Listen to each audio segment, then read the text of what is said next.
Good day, grade 12s, and this is a lesson where we discuss the solution for task 3.53. So let's quickly read the information, the background information that we have. It says at the beginning of the financial year, the following figures appeared in the ledger.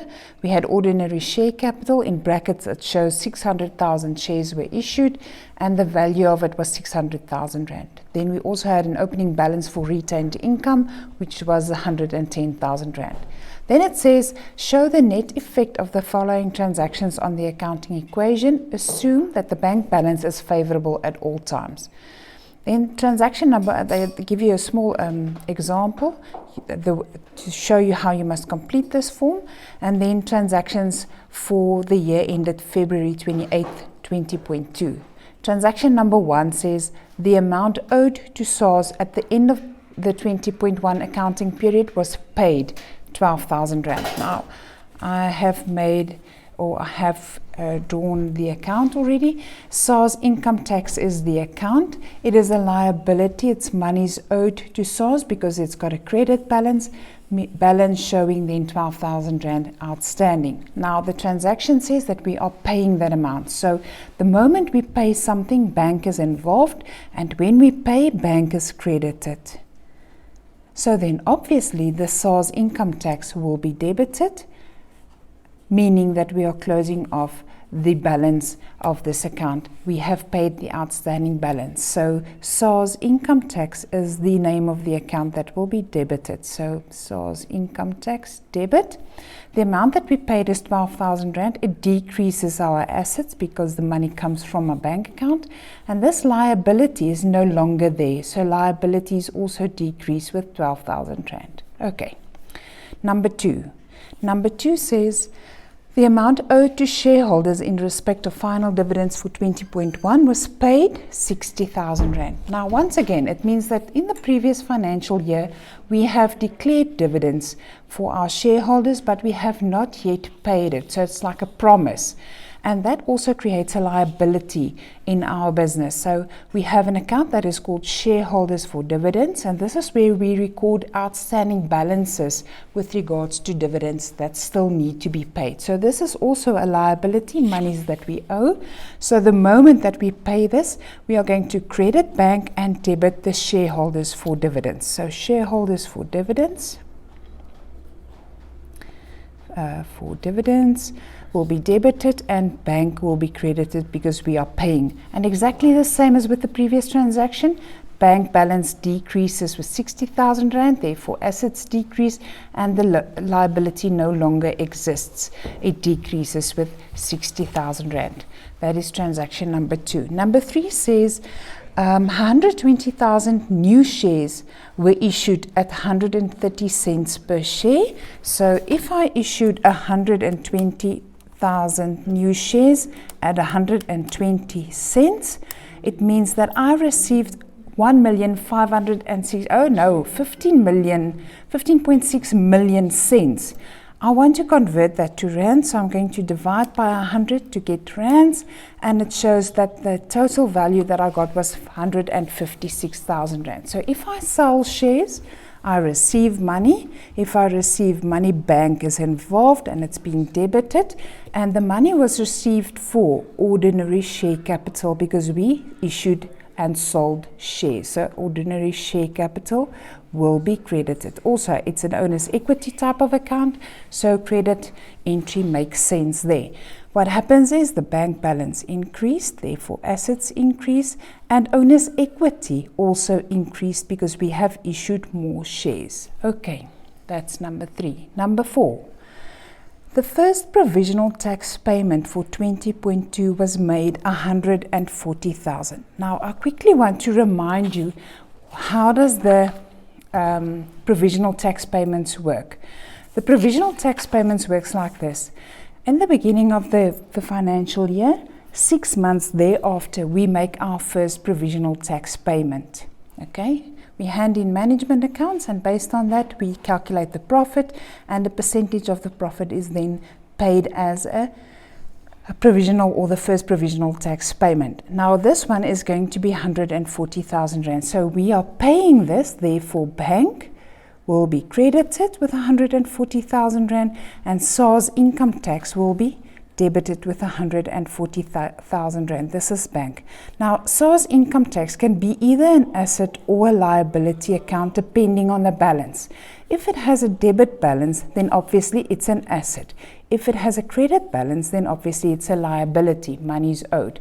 But now we have paid and we have a debit balance, so this is now an asset to the business. And that is basically what's happened. So the entry will then be credit bank because we made a payment, and debit SARS income tax because this is our first provisional tax payment. Bank decreases with 140,000, but also assets increase with 140,000 Rand. We just now we said that this now has a debit balance, so it's an asset in our business. Why is that? Because the tax is not yet due. We have paid it to SARS, but it's not yet due, so it's still an asset in the business in the books of the business. Okay, so that's number 4, fairly easy. Number 5. Interim dividends for 20.2 were paid 180,000 Rand. Now, this is somewhere during the financial year, most probably 6 months after we started trading. We can do the calculation of what the profits are up to now, and then the directors can decide to declare dividends and pay dividends to the shareholders. Now, it specifically says it's paid. So if it's paid, we know that bank will be credited, and we know it was paid towards dividends. Shareholders for dividends is when we owe the money. If we are paying it, it goes to dividends on ordinary shares. Okay, so we are paying, bank decreases with 180,000 Rand, and owner's equity decreases with 180,000 Rand. Why owner's equity? Because the dividends that we pay is a portion of the profits that we are paying out. So it's decreasing our profits. It's a division of, or we are dividing some of the profit amongst the shareholders in the form of dividends. Okay, so that's number 5. Number 6 is the tricky one, and this is basically grade 11 work. A revision of grade 11 work, asset disposal. I have done this so long so it doesn't waste too much time. I have done a summary of how we do asset disposal. Step 1 would be to transfer the cost price of the asset to the asset disposal account. Now, before we go there, let's quickly read the information. It says a vehicle was traded in on 31st of August 20.1. Remember, our financial year started on the 1st of March 20.1. So on the 31st of August 20.1, 6 months later, we have traded in a vehicle for 42,000 Rand. So that was the trade-in value that we received for this vehicle, 42,000. The cost price was 100,000, and the accumulated depreciation at the beginning of the accounting period, so this is now on the 1st of March, beginning of the financial year, was 60,000 Rand.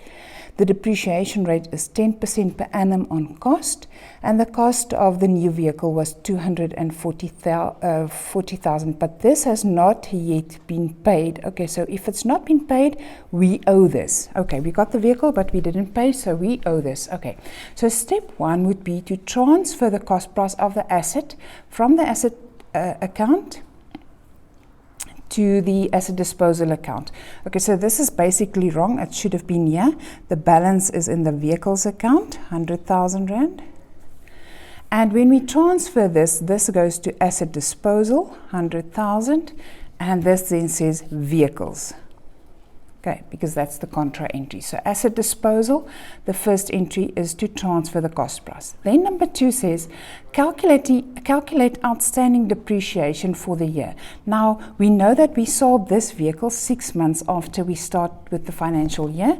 So to calculate the additional depreciation, we have to take the cost price of the vehicle, calculate 10% because it says on cost price. Luckily it's the easier method, and for the 6 months that we used this vehicle in the business until it was sold. So this then gives me 5,000 Rand additional depreciation that I have to add to the accumulated depreciation. The entry is going to be debit depreciation, 5,000 Rand, contra entry being accumulated depreciation on vehicles, and then accumulated depreciation on vehicles contra entry being depreciation is 5,000 Rand. So that is now step 2 of the asset disposal. Number 3 says remove the accumulated depreciation of the asset that's being sold from the accumulated depreciation account. So now I have to determine how much accumulated depreciation have I done or calculated on this asset that is being sold. Now this one is fairly easy. They tell us that up to the beginning of the financial year it was 60,000 Rand. We did the calculation for the additional depreciation. So in total, basically, depreciation calculated on this asset was 65,000 Rand. Now I have to remove that from the accumulated depreciation vehicle and transfer to the asset disposal. So the contra entry is going to be asset disposal, 65,000 Rand, and then asset disposal will be credited with the 65,000 Rand accumulated depreciation on vehicles. Okay, so that is step 3. Step 4 says record the transaction for the selling price. Now this one is a bit more complicated because we didn't get money for this vehicle that we sold. We traded it in on a new vehicle. So before we can do this one, we have to record the transaction for the new vehicle. Now the new vehicle that we bought was 240,000 Rand. It was not paid cash. We still owe the money, so it's going to go to creditors control. Debit vehicles, creditors control because we owe the money, and this is now for the vehicle. But the vehicle that we traded in, we got 42,000 Rand for that. We didn't get it in cash, but it's going to act as a deposit on this new vehicle that we are buying. So the 42,000 Rand will be subtracted from the balance that we owe on this new vehicle. And this then goes to asset disposal. So the debit entry is in creditors control, the credit entry being in asset disposal, and the contra entry then creditors control, 42,000 Rand. Okay. Now I've done almost everything. The last thing that I have to do is I have to calculate whether I made a profit or a loss when I sold this item. Okay, and this I do when I balance this account.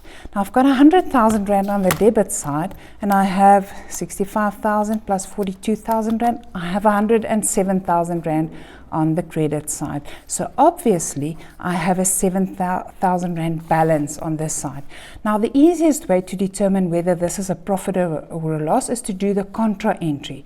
So the contra entry is going to go to the credit side, and we know if it's on the credit side it's like an income, and income means it's a profit for the business. So this is then from asset disposal, and then this is profit on sale of asset.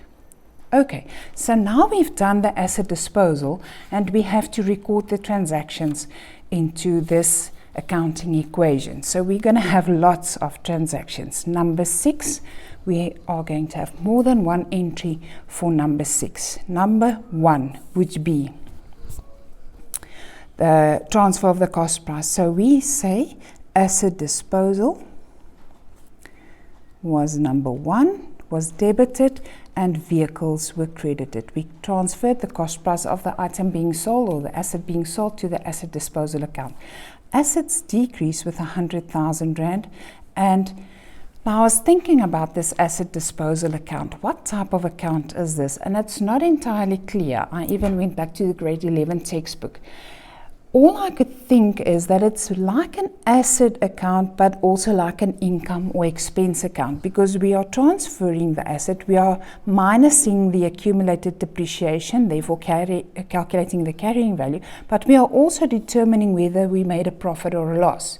Okay, so I'm going to say that my contra entry is going to go to equity, 100,000 Rand for the asset that's being sold. Okay, so that is transaction number 1. Number 2 is where we had to calculate the additional depreciation, and that entry was debit depreciation and credit accumulated depreciation on vehicles. Now, I know that depreciation is an expense, minus 5,000 Rand, and accumulated depreciation is a negative asset. So it's going to get a minus under assets, minus 5,000 Rand. So I've done that one and that one. Number 3 says, remove the accumulated depreciation of the asset and transfer it to the asset disposal account. So I am going to debit accumulated depreciation on vehicles, and I'm going to credit asset disposal. As I said, this one is quite tricky. Now, accumulated depreciation on vehicle is a negative asset, but now I'm having a opposite entry, so it's going to be plus 65,000 Rand, and obviously it's going to go to the credit side of the asset disposal, so it's also going to be plus 65,000 Rand, and it has to make sense. Remember, the equal sign is there between the assets and the equity. So if it's a plus 65 on the debit side or on this side of the equal sign, it must be a plus 65 on this side of the equal sign being there. Okay, so that is then removing the accumulated depreciation from the accumulated depreciation account, transferring it to the asset disposal. Then we have to record the transaction for the selling price. But now we must remember, we did the one for the creditors control, buying the new vehicle, that one. So we debited vehicles and we credited creditors control. Vehicles being an asset, increasing with the value of the vehicle, the cost price of the vehicle, 240,000, but we did not pay that, we still owe that, so liabilities also increase with 240,000 Rand. Now, we are not owing the 240,000 Rand in total because we got a trade-in value for the vehicle that's being sold, so therefore I have to account for that also. Creditors control is now being debited. Okay, so creditors control, debit. Before we continue, it's going to decrease the liability with 42,000 Rand. And then asset disposal is being credited with the 42,000 Rand. So we've got a plus 42,000 Rand. I just want to check. 42,000 Rand, because on the equal sign the plus and the minus must add up to a 0. Okay, so that's creditors control and the asset disposal. The next thing that I have to do, or the last thing that I have to do, is I have to account for the profit that we made. I know that profit on sale of asset is being credited, so I'm going to write this here. Profit on sale of asset is being credited and asset disposal was debited. So profit on sale of asset is equity income plus 7,000 Rand, and then the asset disposal account is minused with 7,000 Rand because it's on the debit side, same side as the asset that we transferred, that one. Okay. And that, in short or in long, is the asset disposal, all the entries that we had to do. Quite complicated, right? But it's also a lesson on revision of the asset disposal. Now let's move on to number 7. Number 7 says, a director, W. Walters, lent Nipo Limited 100,000 Rand. The loan is to be repaid in full in 2 years' time. What happened with number 7? Are we repaying a loan? No, not yet. We only received the loan, so we only have to account for the receipt of the loan. Now, when we receive money, bank is being debited, and it increases my bank balance with the 100,000 Rand loan that I got. Then I have a loan from a director, or director's loans, doesn't matter what you want to call it. And a loan is a liability, so this then increases my liabilities with 100,000 Rand. Okay, just quickly want to write down this because we are going to use this later on. Loan, we have a balance now. Actually, the contra entry was bank, 100,000 Rand. Remember this, okay?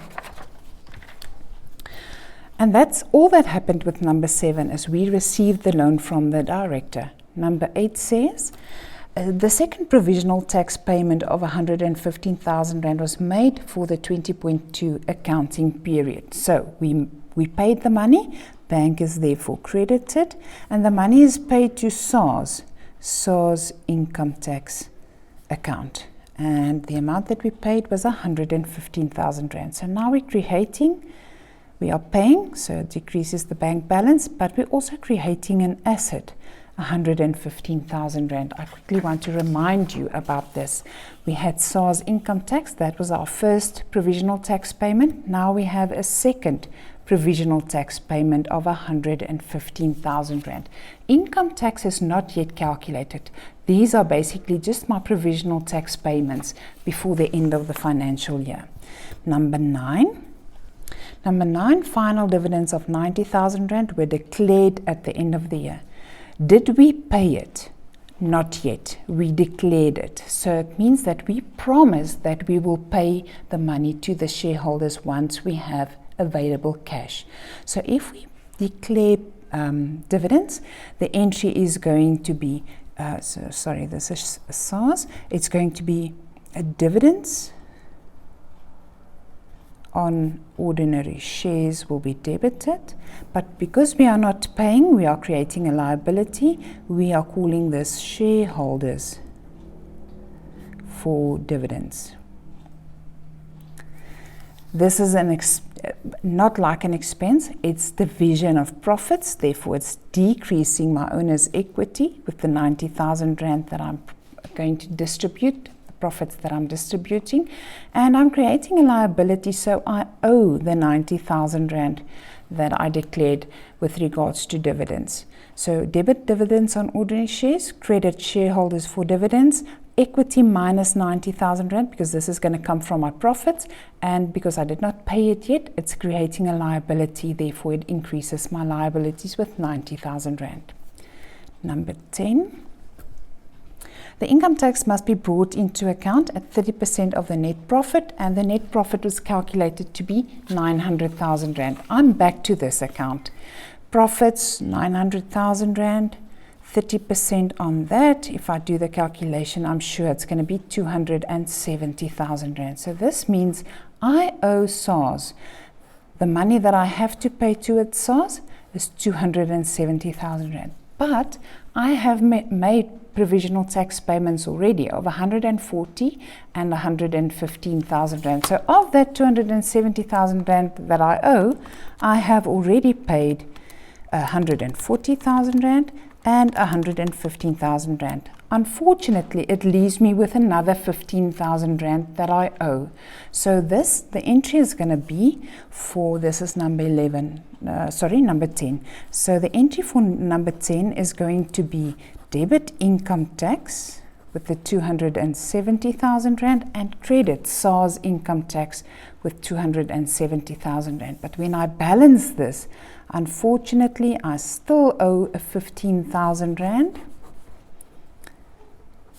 You will see why I say we owe it, because when we balance this account, it's going to end up with a credit balance then, therefore it's a liability account. So what's happening now?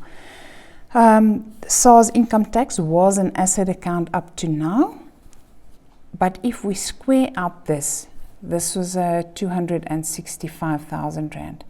My asset is decreasing with 265,000 Rand, and a liability is created with the additional 15,000 Rand. The income tax, which is like an expense, but it's not really, because it's deducting or decreasing profits. It's deducted from my profits. It's like a division of profits, or dividing profits, whatever you want to call it. So the entry is going to be debit income tax, credit SARS income tax. But we know that SARS income tax had a balance of 265,000 Rand, the asset that is now being decreased, 265,000 Rand. Income tax comes from my profits, So it decreases my equity, my owner's equity. And because I didn't have enough money in my SARS income tax account, I still owe 15,000 Rand to the receiver of revenue, therefore creating a liability of 15,000 Rand. This one is quite tricky. All you have to remember is that whatever I have paid towards provisional tax payments is deducted from the amount that I owe, and whatever is still owed then creates a liability. Let's say I paid too much, then it's going to end up being an asset still. Okay, that was number 10.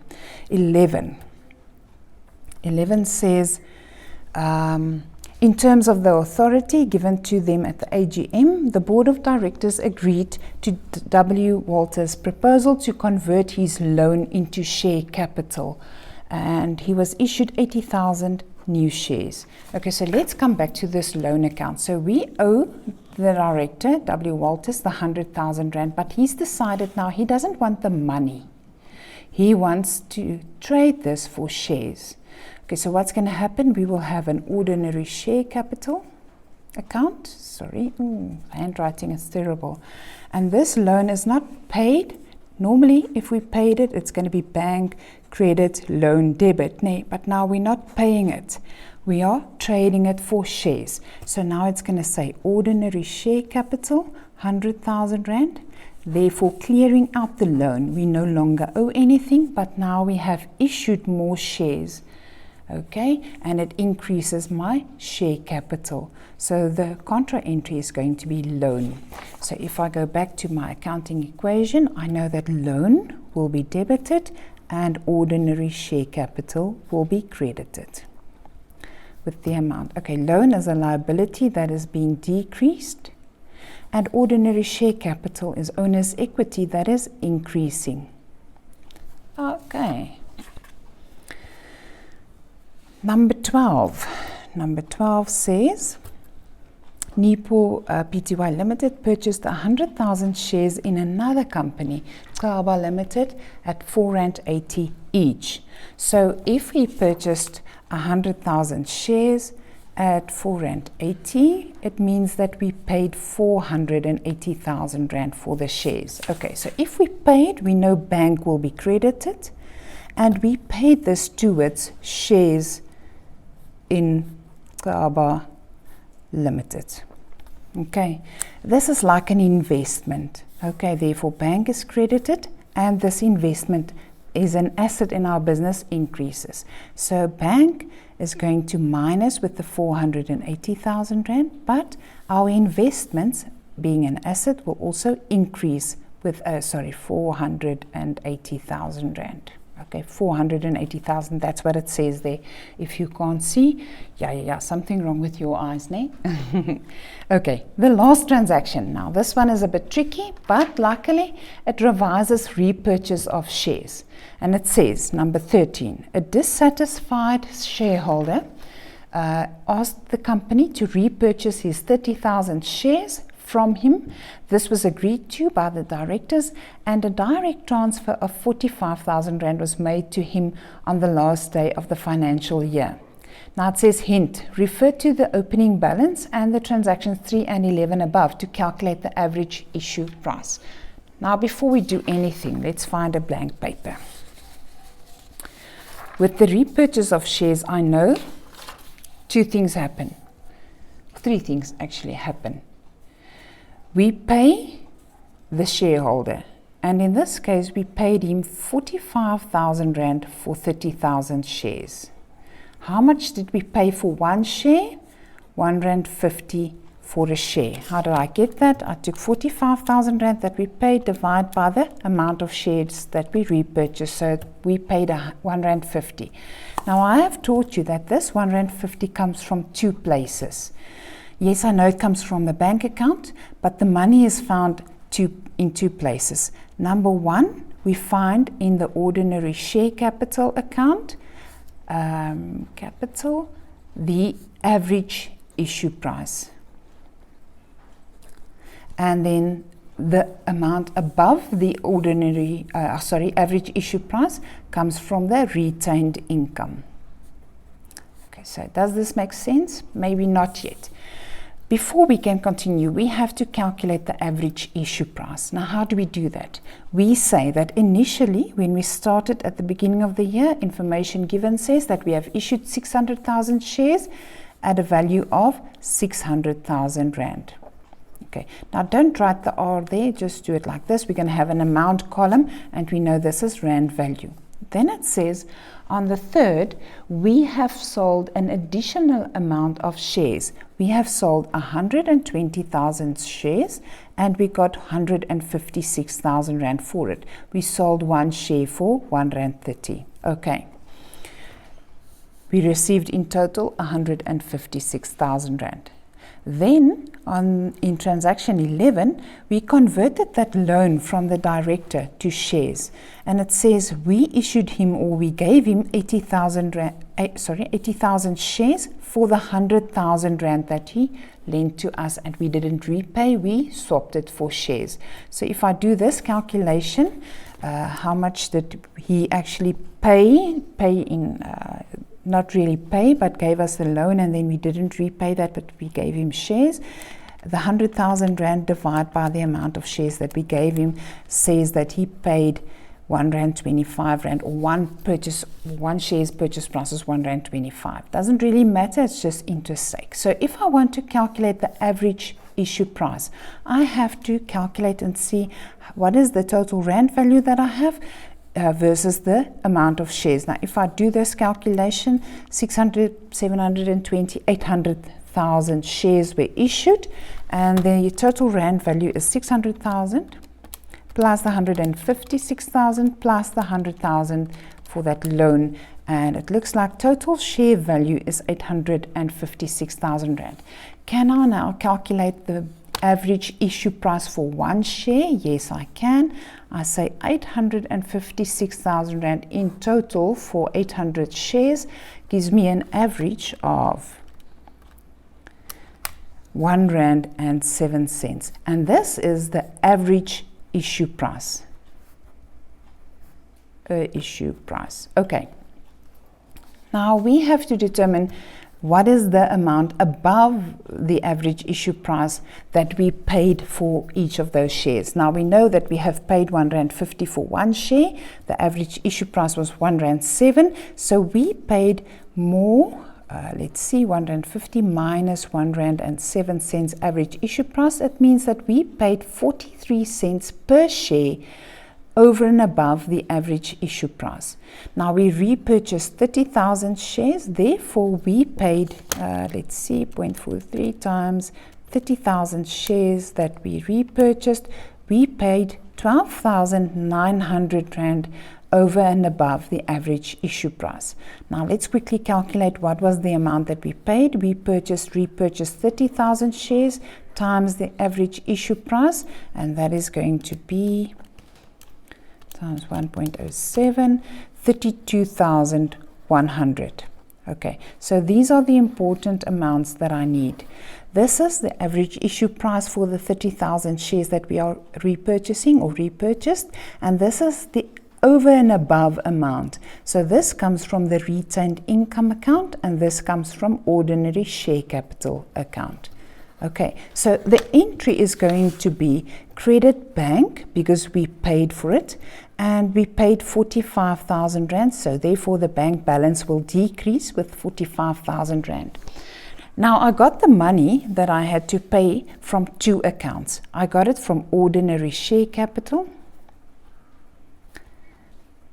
and the amount that I'm going to take from ordinary share capital is the 1 Rand 7 times 30,000, which is 32,100. Now, ordinary share capital I know is owner's equity. So owner's equity is decreasing with 32,100.